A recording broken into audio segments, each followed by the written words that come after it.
Welcome back to Proxam, everybody, and today we're going to be talking about how vehicles and weapons work in 10th edition Warhammer 40K and how it will affect the Craftworld Eldar. So, as you guys know, GW released 2 articles recently covering vehicles and covering weapons and how they'll work in 10th edition. And I don't know about you guys, but I, for one, was a little bit surprised that Melta weapons, for example, aren't really as strong as one might think.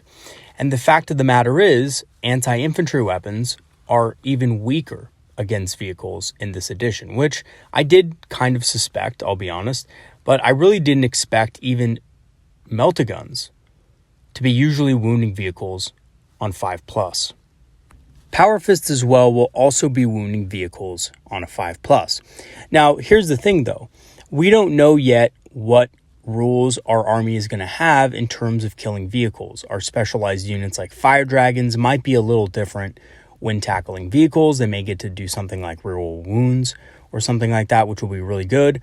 Fire Prisms already have a really high strength on their weapon, so Fire Prisms might be okay. But to be honest with you, it's looking like a lot of the lesser anti-tank weapons out there, missile launchers and Bright Lances, are going to be much less effective against vehicles in general, especially the heavier ones. So let's go ahead and dive right into the changes and see what GW has revealed. But first, just a quick overview of what we're going to be doing in this video today. We're going to be doing a review of the vehicle and weapon rules in 10th edition that GW has revealed, and we're going to be looking at how these changes will affect the Craftworld Eldar and the game in general. So the first thing that basically GW said in their article was this.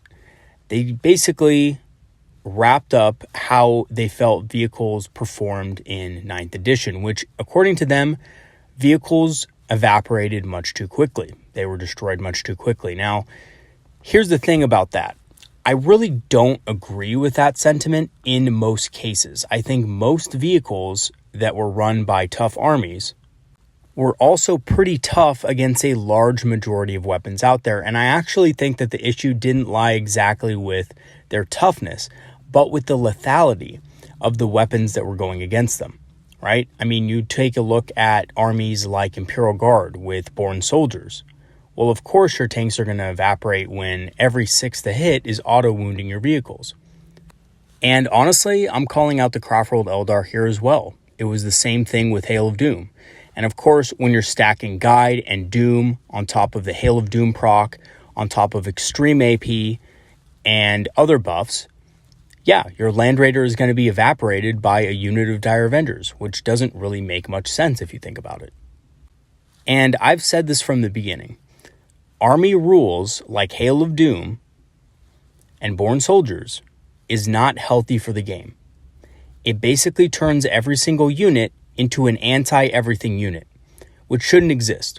So I think GW's notion here, it's kind of funny that they backed away from the responsibility they had for causing this in the first place.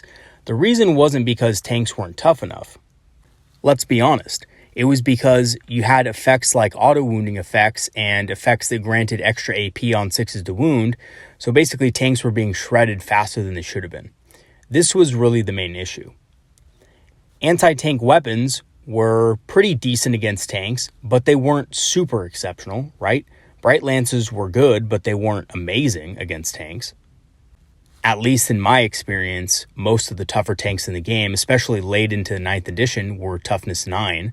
So you had things like Land Raiders being basically able to be wounded on 5s by Bright Lances. Things like the Dragon Fusion Gun was of course effective, but again, the Dragon Fusion Gun was a Melta weapon, very short range, and Melta weapons are supposed to actually melt tanks. That's why they're called Melta, right? They're supposed to melt things. But other than that, unless you look at really specialized anti-tank weapons, tanks were pretty durable against those types of weapons. What they weren't durable against, again, was buffs that allowed you to auto-wound or, allowed you to get some sort of benefit to wound against vehicles. So they go on to say that almost every vehicle received a bump in toughness. And while toughness 9 was the highest you'd see in a game, now you'll see things as high as toughness 14. I'm sure we'll also see things that are higher than even 14, right? I think we'll probably see things that are higher than that just because of the fact that they use an Orc Stompa as an example of this. And the Orc Stompa is not the toughest thing around, so I'm sure that we'll actually see higher. I can definitely see some of the Space Marine Super Heavies and things like that having toughness 15, maybe even 16, which will be extremely high. And if something does get to toughness 16, that means that strength 8 weapons will have to wound it on a 6. So they did give us a few examples of how they're increasing the toughness of vehicles. The Humble Rhino is now toughness 9. So that means that all strength 8 weapons will be technically wounding it on 5s if they don't change anything with the wound chart. And GW has stated that they haven't changed much with the wound chart. So I'm thinking that basically even the Rhino is going to be Melta resistant for the most part. Now, what I mean by Melta resistant is that even Melta guns and Melta weapons are going to have difficulty wounding the Rhino.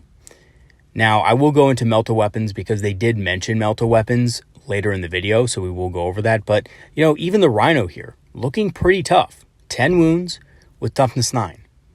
That's going to take a lot of missile launchers. Missile launchers, obviously, are one of those weapons that is a mix between an anti-tank and anti-infantry weapon. And it's honestly looking like missile launchers are going to be garbage this edition. I can see things like missile launchers being complete garbage. Other than, specialized missiles, I think the Seeker missile or Hunter-Killer missile is still going to be good. GW has released rules on that. So those are still looking good, those one-shot per game missiles. But other than that, it doesn't look like those weapons are going to be effective. And honestly, they weren't that effective against infantry, so we'll just kind of have to wait and see for that. But I can definitely see people steering away from more generalized weapons and having to pick very specialized weapons to be able to deal with this stuff. Also, something the Rhino has is self-repair. Regains 1 wound per turn, which is honestly a good ability and makes them that much tougher. They also have firing deck 2. I think that means that 2 models can fire out of the top of it. We don't know exactly how this works yet, but this was kind of always the case for a while. They always had this kind of mechanic where a couple of Marines could fire out the back way back in the day. And I think they might still have that if I'm not mistaken, but usually people don't. If somebody knows about that, please let me know. Usually it doesn't come up in the games I play, so, it doesn't really matter. And that it also has Deadly Demise, which means that it basically explodes. And here, GW basically explains this, that the new toughness of 9 leaves it significantly less vulnerable to most infantry portable weapons, even Meltagun blasts. So GW is basically saying here that infantry-based anti-tank weapons are most likely, on average, going to be less effective against vehicles than they are now. So this kind of tells me that weapons like the Dragon Fusion Gun, while still probably going to be good, I'm guessing it's going to be stronger than a regular Meltagun strength 10.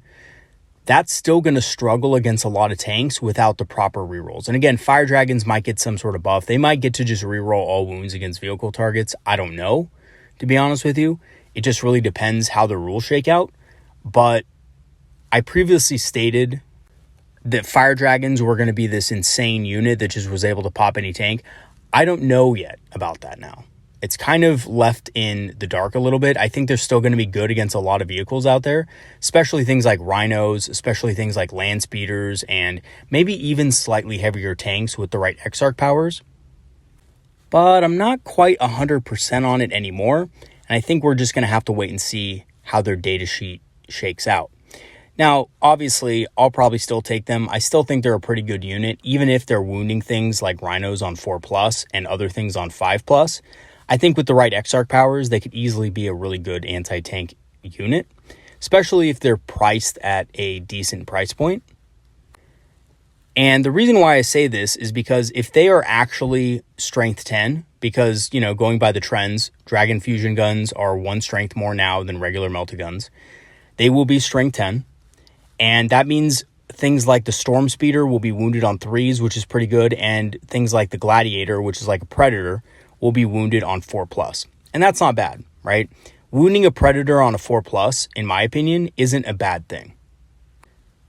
And like I said, we might get some sort of rerolls. We have access to things like Doom, so Fire Dragons actually could be still very effective against these types of vehicles. What they'll probably be less effective against than other really heavy weapons is bigger vehicles like the Repulsor. Anything over strength 10 or toughness 10, like toughness 11, toughness 12 and above, they'll probably have a harder time cracking through, but at the very least, they'll always be wounding on 5s. They'll never be wounding on 6s. So that is also a big plus. They also state here that vehicles used to suffer from degraded characteristics as they got damaged, but this is much less so. They say here that they will only suffer a penalty to their hit rolls when reduced to 1/3 of their starting wounds, and some vehicles will never have this happen to them. So I'm guessing the smaller vehicles or tougher vehicles will have this ability where they don't suffer degrading stats, but some vehicles will, but it's only when they're reduced to 1/3 of their starting wounds.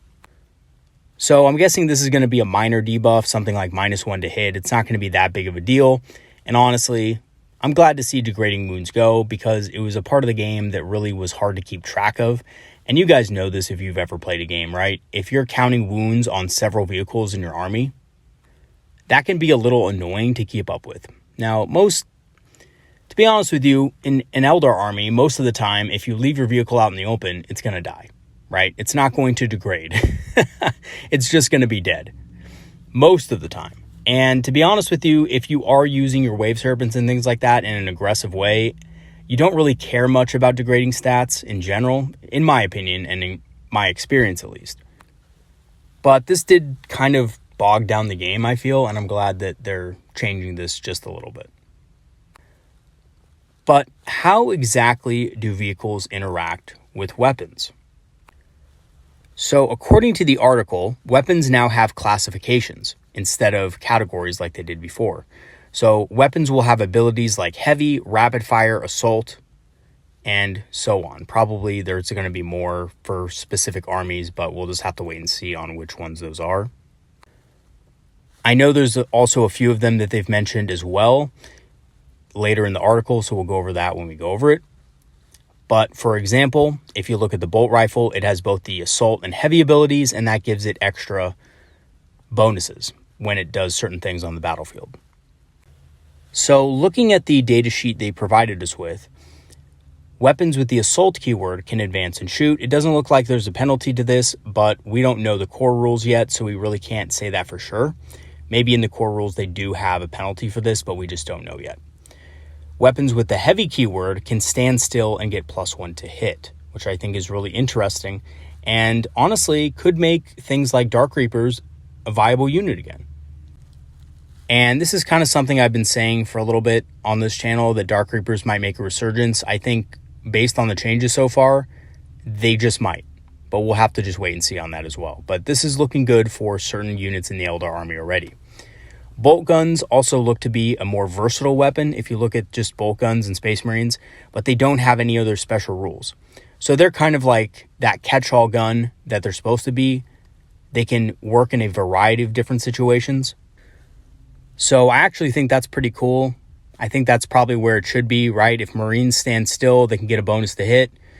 If they're on the move, they can advance and shoot with no bonus. I think that's pretty fair.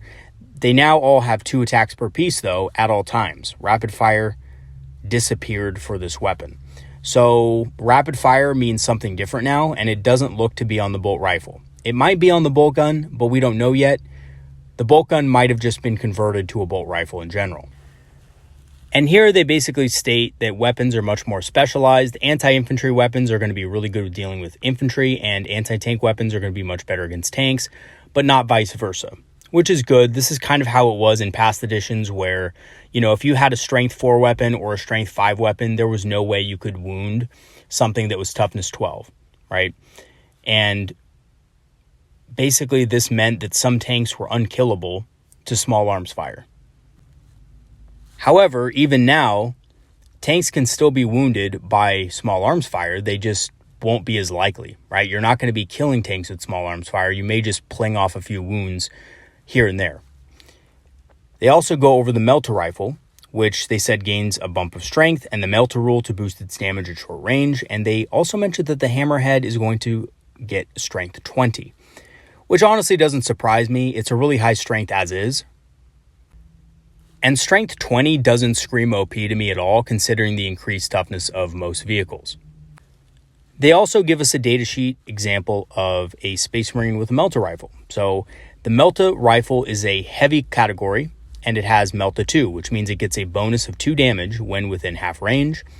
It's also heavy, so if it stands still, it gets +1 to hit. Now, the funny thing about this is you're probably rarely going to be in a position to stand still and shoot with something like a Melta rifle because it has a short range, but it does have the bonus just in case.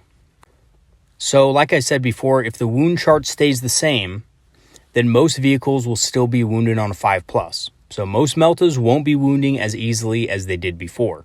And I think this is going to be kind of detrimental to a lot of armies. Now, Space Marines have the Oath of Moment ability, which allows them to reroll all hits and wounds. So I don't really think they have much to fear from really heavy stuff, really hard-hitting stuff.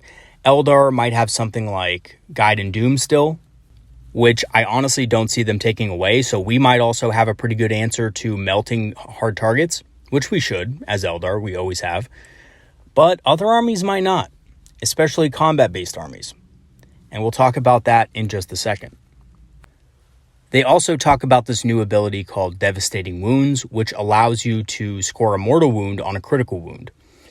So if you roll a 6 to wound, some weapons with that ability will deal mortal wounds instead of regular damage.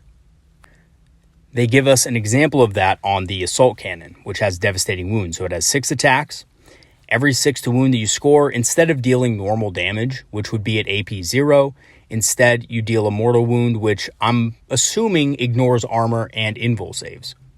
I'm assuming it's the same, but we could be wrong. It could be slightly different. It could maybe just ignore armor. Who knows? But if they've confirmed this in any way, I haven't read about it. Let me know in the comments if they've said that mortal wounds are going to work exactly the same. Just not quite sure on that one. And I think the big takeaway from this is that mortal wound damage replaces regular damage for the attack. So it's not instead of, or it's not in addition to, right? Or excuse me, it is instead of, and it's not in addition to, which means that you're not going to be double dipping on damage when you roll a 6 to wound. It's just going to count as a mortal wound instead of a regular wound. And although I think this is decently powerful, and we may suffer codex creep as it goes on, we may see units getting more powerful, I don't think this rule itself is going to change. So I don't think mortal wounds are ever going to be in addition to the regular wounds that the weapon deals in the future, unless there's some other special rule which they put in. Which, to be honest with you, I don't really see them doing that much because I think they do want to stay true to this universal rule system.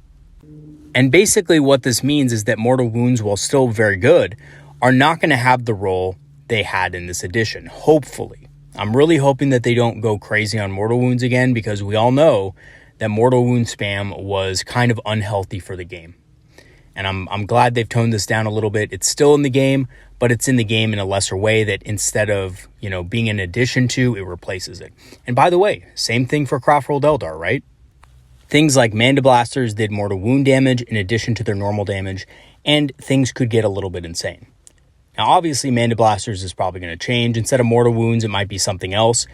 But I welcome that. I think having more specialized striking scorpions that are good at dealing with lighter targets is going to be a healthy thing for the Eldar Codex as well, instead of a unit that can just basically kill most targets when it charges with buffs. And speaking of Eldar weaponry and war gear, GW actually specifically called out shuriken cannons as getting a new ability called Sustained Hits. So these are weapons that basically deal more hits when you roll a critical hit, so a 6 to hit. So it's basically like a permanent blade storm. Yes, you heard me correctly. It is a permanent blade storm for shuriken weapons. Now, other units will get this too. They also mentioned Tyranids being able to do this with some weapons.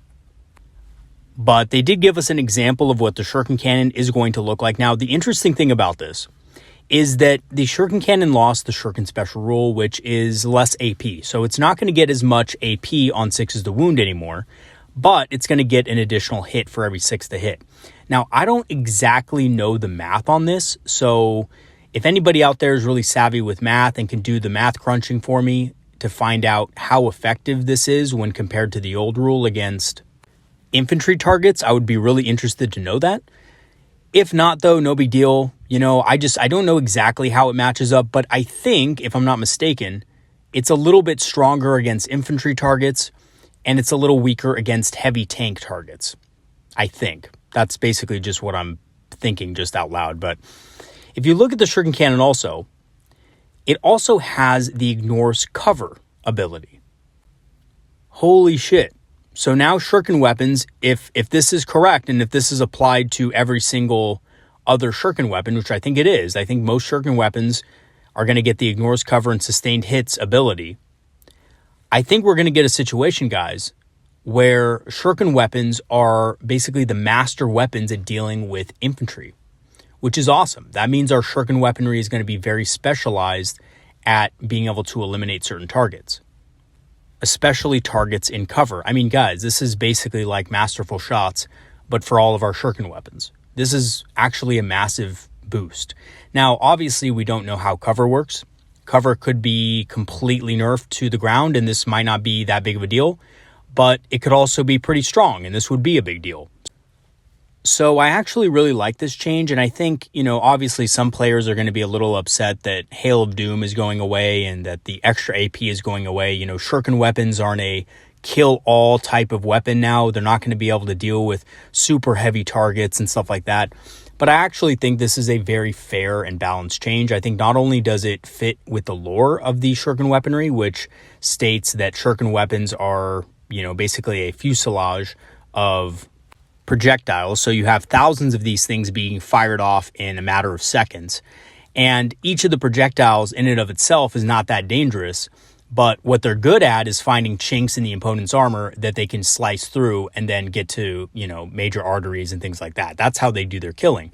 So I like the fact that they left the AP -1 on there basically as a, proof of that way that the weapon works, which is also really cool. But they changed the, rule from Shuriken to sustained hit. So it's getting more attacks, and those more attacks obviously are going to be what's doing more damage because you got more attacks, you can find more chinks in the enemy armor, etc.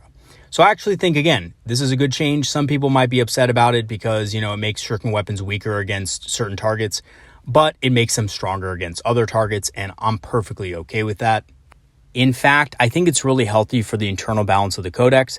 You're not going to see armies just spamming Shuriken weapons anymore. You're going to see armies that are more well-balanced. Yes, you will see Shuriken weapons for the infantry targets, but you will also see anti-tank weapons like fire dragons and fire prisms and things like that as well. So I actually really like this change, and I'm really excited to use Shuriken weapons in the new edition.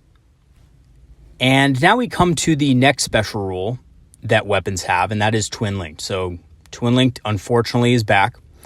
I've always hated twin-linked because I always felt like just 2 of the weapon would be better, and there would be no reason for twin-linked to even exist. You would just basically double the shots of the weapon, which made sense to me.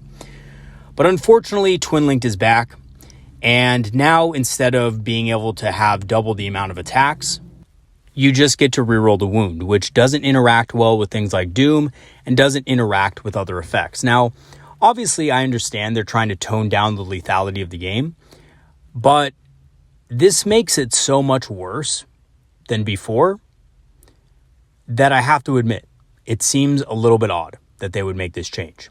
And again, twin-linked in the past was something that people didn't really like too much, right? And one army that specifically didn't like it, as I remember it, were the Tau.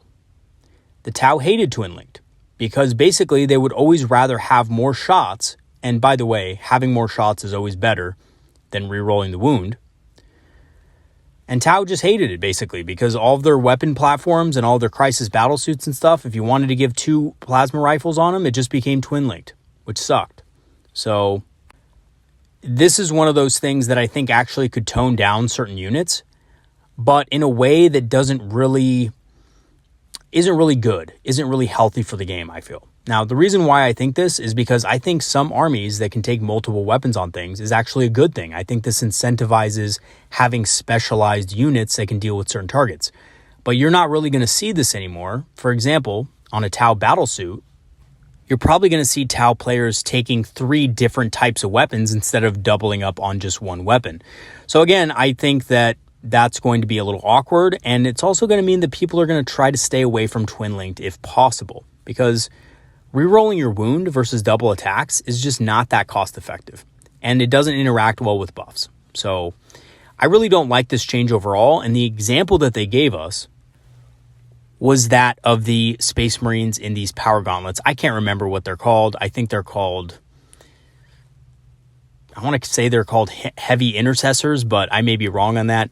They basically have bolt storm gauntlets, which instead of getting double the shots are now just twin linked. So they're getting 3 attacks with those at range instead of, 6 attacks like they would before. And with power fists, guess what? Twin linked is back for melee weapons as well.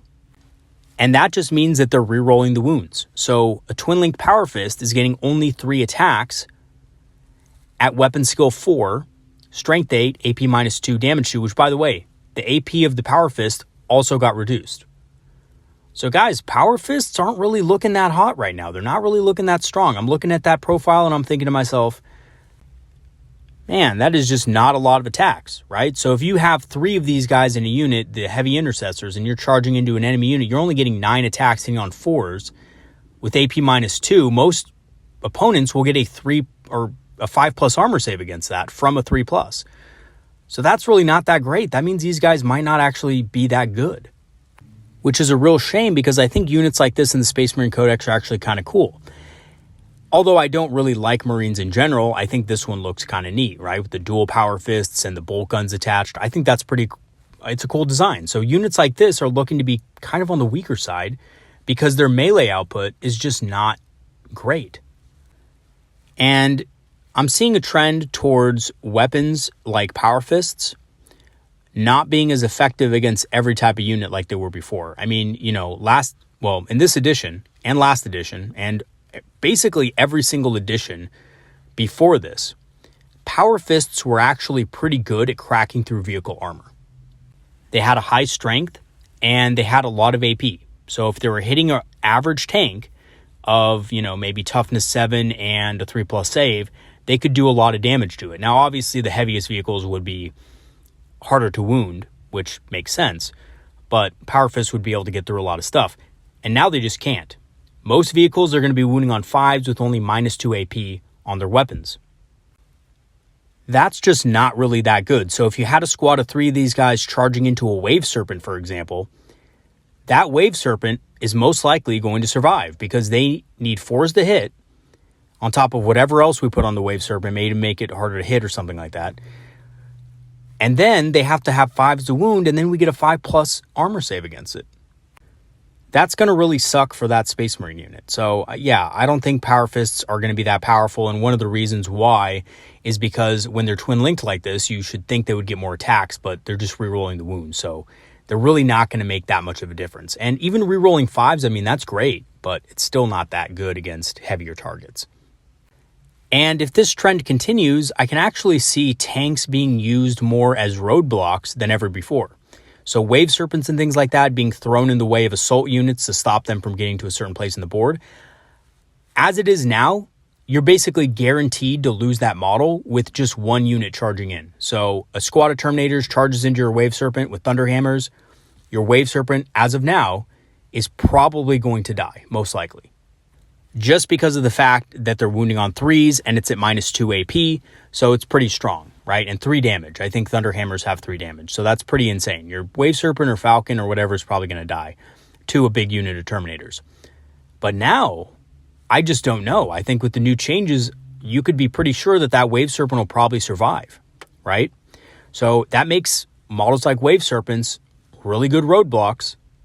And I'm even thinking we might see a return of dedicated transport spam. Things like Rhinos being spammed because they're so good at absorbing assaults and they're not easy to destroy. So we might end up seeing that in the new edition. Okay, so let's do a summary real quick of what changes affect the Craftworld Eldar and the game in general. So I think shuriken weapons are going to be much weaker against vehicles and monsters and much stronger against infantry. And that's how it should be, I think. Now, the weird thing is we haven't heard anything about monsters. But my prediction is that monsters are going to be very similar to vehicles in how they operate with their toughness. I think they're going to be extremely tough, just like vehicles are.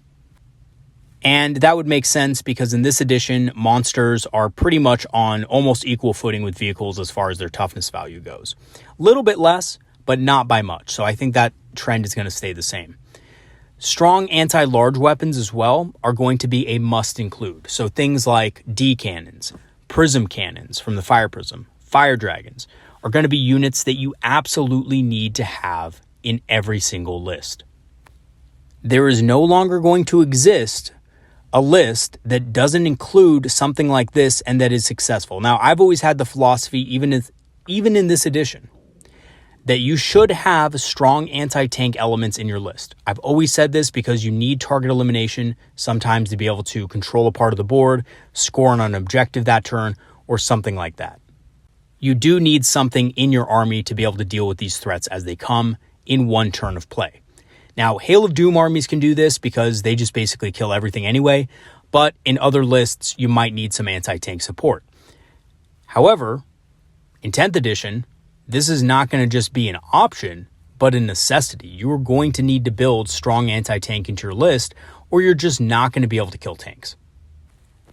And something else they didn't mention in the article, but I think that if Witchblades and Singing Spears still wound on 2+ against everything, they're going to be absolutely awesome. Just think about Witchblades and Singing Spears wounding Land Raiders on 2+, right? I hope they don't change this. I think that Witchblades and Singing Spears have always wounded on 2+. I think they should keep it the same way. I think it'd be awesome. Singing Spears and Witchblades used to be absolutely phenomenal against tanks, and I think they should stay the same. I think that would be awesome. And I can kind of see a resurgence of Warlocks anyway, just because, based on some of the stuff they revealed about characters. So that could be pretty cool, having a Singing Spear in a unit that could wound a Land Raider on a 2+. That's very Eldar, and I think it should honestly stay. It seems really cool. So I think those could be extremely good in most builds.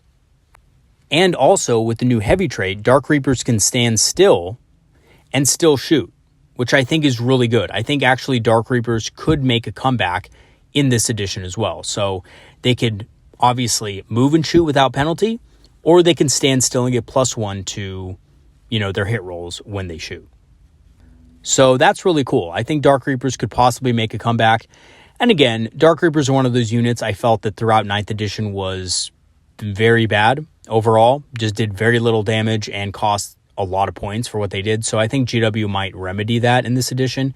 And I could definitely see Dark Reapers getting some good bonuses. So in conclusion, I think there is a lot about the weapon and vehicle changes that I really like. I really like the toughness is increasing on vehicles. I really like that it feels harder to kill them. Already, just looking at the paper, right? On paper, it looks much harder to kill vehicles with a lot of different weapons in the game, including melta-guns, by the way. However, this is going to mean that armies are going to need a good amount of dedicated anti-large, like fire dragons, like fire prisms, D cannons. Other armies are going to need equivalents to those, right? To, obviously be successful in games. And anti-large specialists, as a result, are going to see a lot more play in Warhammer 40K. And the cool thing about this is I think this change is going to occur at all levels of play and not just competitive play. So sometimes you do see a big disconnect between casual play and competitive play with what players are actually taking. In competitive play now, there are several top-tier armies, top-table armies, that are bringing almost no anti-tank elements. And that's because, honestly, they don't need it. They have other inbuilt things in their army that are able to deal with tanks pretty effectively.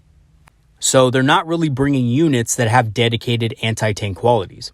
However, in this new edition, I think you're going to see more competitive players bringing anti-tank because it's absolutely necessary to be able to kill these vehicles, which is a really good thing for the game. Again, I think this is a very healthy thing for the game. One example that I can give you from Eldar is Hail of Doom. And I've talked about this so many times on this channel already. It's probably getting, some of you are probably getting a little tired of it. But to be honest with you guys, I think those types of armies are a perfect example of this. Eldar armies that revolve around, just drowning opponents in, armor saves with high AP with shurikens because they can auto wound, or things like Swooping Hawks before the nerf where you just took a bunch of Swooping Hawks and every 6 to hit would auto wound your target. So you'd put Jinx on the enemy tank, and even Swooping Hawks could kill a vehicle. Kind of silly, right? Because Swooping Hawks are an anti-infantry unit. So what kind of business do Swooping Hawks have killing vehicles? But again, in highly competitive play, this was a common occurrence. This was a common sight. So I really think that this will level the playing field a lot, and you're going to see a lot more diversity in people's lists from casual play all the way to competitive play. So good on GW for making that change. Real good shout out to that kind of rules development. I like it. It's pretty solid. So Mortal Wounds also has me a little bit concerned, but just based on what they've revealed so far, obviously this could change with new codexes and stuff, but just based on what they've revealed, Mortal Wounds doesn't look to be that devastating. It is just replacing the regular wound, so it's not doing additional damage on top of it. And I think if they stick with that, it'll be a very balanced change. And they will, in fact, be living up to the promise that they made that they were going to reduce the amount of mortal wounds in the game. Which again, if, for example, I have a railgun that I'm shooting, and instead of doing just 6 extra mortal wounds on top of whatever else I do, I'm just doing those 6 normal wounds as mortal wounds. That's a big difference in terms of power.